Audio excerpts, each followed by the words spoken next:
But again, Nova, are you ready for this? Are you stoked, sir? Oh my god, it's PvP again, so yeah, let's do it. You introduce Arthur while I fix scores here.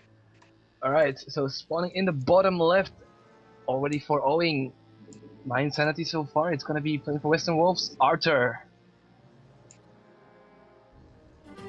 And his opponent. No, I'm playing the song of his people. In the top right corner of the map, it's the blue Protoss. Playing for mYinsanity. He's got to bring this back, guys. Pull off that reverse all kill. It's AceBomB. Sorry man, I totally thought you were coughing.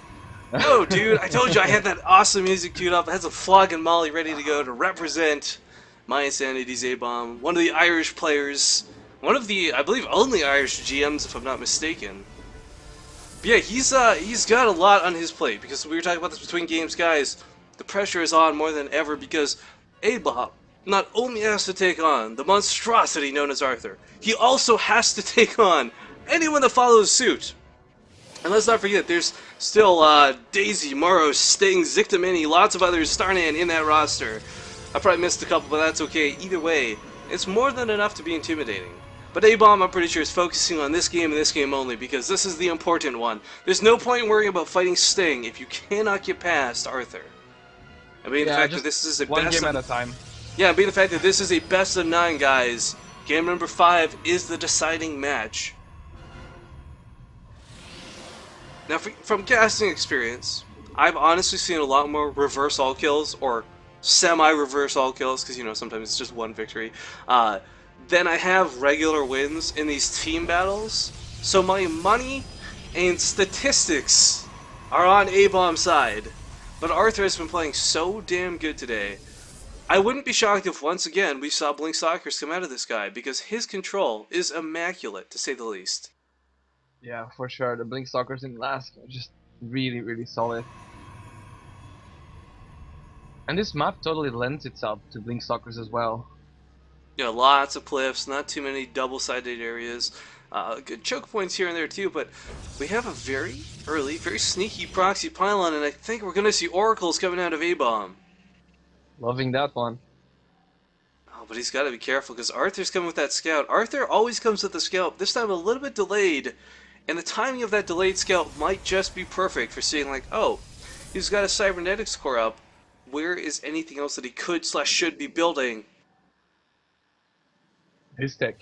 Yeah. But we'll see. I mean, so far it's looking quite normal. When Arthur enters the base, it's just that there was no stalker on the way. Did he? The question is, will he pick up on that? And Gateway wasn't making something for a fair amount of time once he entered the base. And that could be a real tell.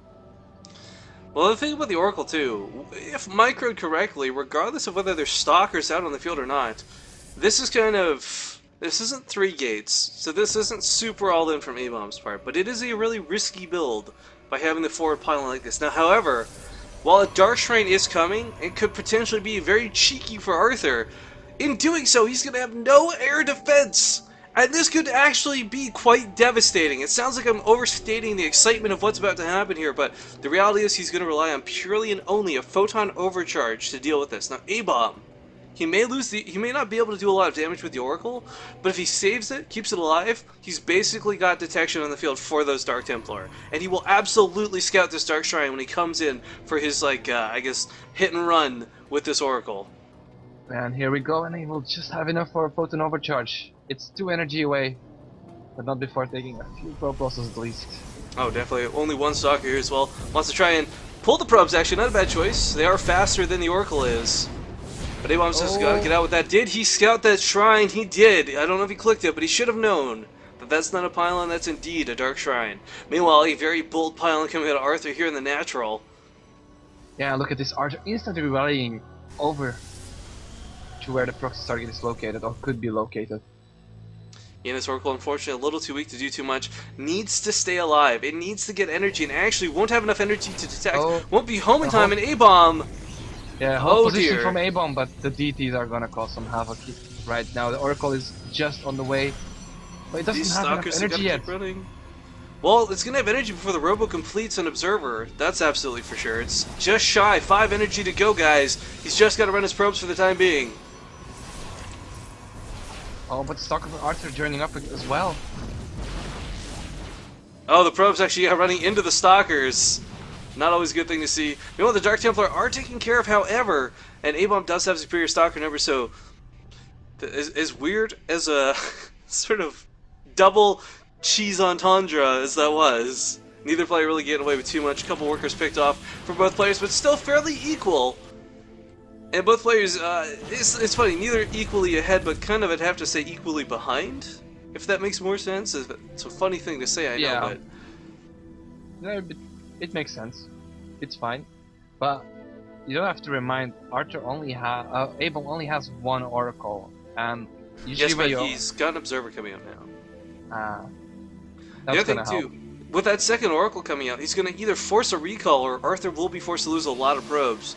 I mean, this fight at the top of the ramp will not be easy one way or another. 5 Stalkers versus 5 Stalkers, but he does have the addition of that Oracle DPS, if at all possible. AceBomB can try and get this in there.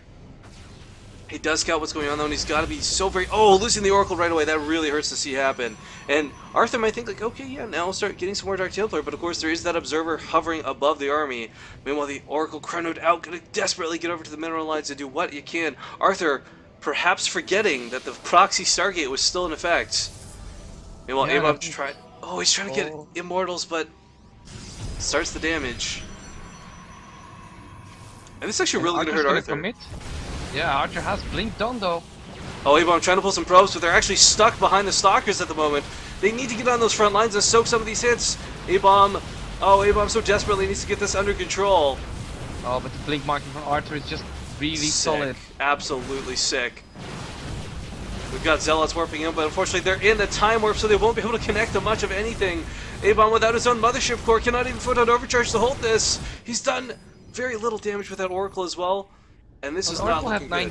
The Oracle had 9 kills in the face of Archer, but he can't hold on to these Blink Stalkers from Archer, and there we go, GG.